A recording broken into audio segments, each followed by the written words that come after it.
C'est une gangrène de notre société de laudateurs, de quémandeurs en tout genre, et finalement une vaste escroquerie organisée et entretenue, à dessein bien sûr. L'activité la plus lucrative dans ce pays reste organisateur d'événements.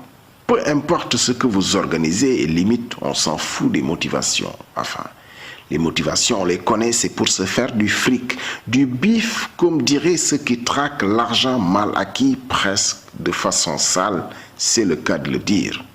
Une fois votre événement calé, choisissez votre artiste animateur. Là aussi, ce n'est pas difficile. Plutôt, le choix réduit facilite les choses. Ça se joue entre le roi Youssou N'Dour, les princes Pape Diouf ou Wally Seck. C'est les artistes les plus rentables. C'est tout à leur mérite et à leur honneur de s'être rendus incontournables et préférés du monde qui squatte les soirées et autres dîners de gala. Eux, c'est leur métier. Ils jouent pour qui paye. Et après ça, choisissez votre parrain dans la liste du gouvernement de préférence. Plus c'est haut dans l'ordre protocolaire, plus vous êtes sûr de votre coup. À côté du parrain, mettez les coparrains.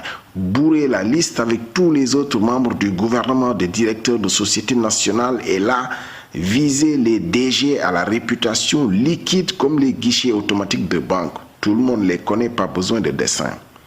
Vous pourrez toujours le mettre sous la présence effective de certaines autres personnalités et présidents d'institutions. Il y en a qui ne ratent jamais les mondanités du soir. C'est à se demander à quel moment ils vont travailler tous les lendemains. Oh, sacrilège! Sans même demander l'autorisation à qui de droit, mettez le tout sous le haut patronage du chef de l'État himself ou de madame l'épouse du président de la République. L'abus de langage voudrait qu'on dise madame la première dame. On n'aurait pas à redire si tout ceci n'était pas financé par de l'argent public, l'argent du contribuable. C'est de notoriété publique que dans les ministères, les directions de société nationale, les différentes institutions de la présidence de la République aux assemblées parlementaires ont fait la bamboula avec nos deniers publics sous la rubrique subvention. Les abus sont tels que les rapports d'audit et de contrôle, que ce soit de l'OFNAC, de la Cour des comptes ou l'IGE, tous ont eu à pointer cette rubrique objet de tous les excès fantasques. Les excès sont tels que c'est assimilé à du détournement, ni plus ni moins. On est même plus sûr que ces subventions et enveloppes de parrainage ne reviennent pas pour au moins une partie sous forme de rétrocommission dans les poches du donateur lui-même. Quand les rapports d'audit et missions de contrôle ne signifient plus rien pour tous les ordonnateurs de dépenses, jeter l'argent public dans ces cérémonies futiles est parti pour durer.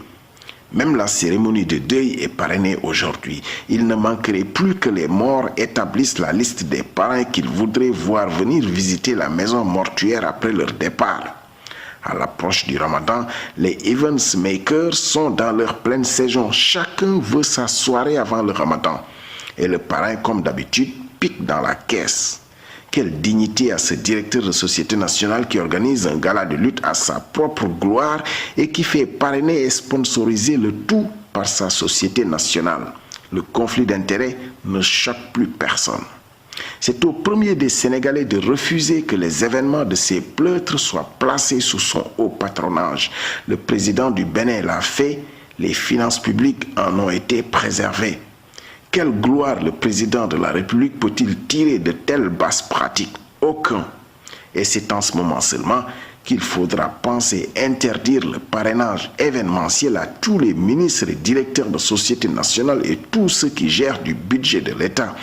Tant pis si on va moins danser, moins organiser de galas, moins organiser de meetings et même de conférences sous le manteau du religieux, notre pays ne s'en portera que mieux.